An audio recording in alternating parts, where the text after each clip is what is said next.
Hello दोस्तों, तो आज मैं आपको दिखाने वाला हूँ कि मेरी दुकान में क्या क्या चीज़ है। तो आप देख सकते हैं कि मेरी दुकान में बहुत सी चीज़ है। 156 रुपये का ये वाला बड़ा संतूर है। इसमें एक पेन बिल्कुल फ्री ऑफ कॉस्ट है। ये वाला 1 किलो घड़ी निर्मा में है। एक प्लास्टिक कटोरी बिल्कुल फ्री ऑफ कॉस्ट जो कि 70 रुपये का आया ये निर्मा।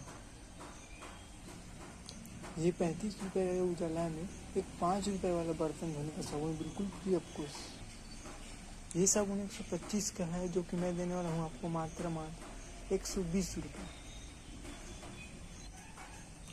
ये है तारा गुड़ का और इसमें निकलता है एक कूपन, जिस कूपन में रहते हैं 100 रुपये, 150 रुपये, देख देख कर अलग।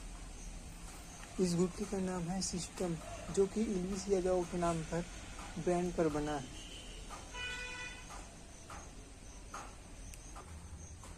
टाटा नमक।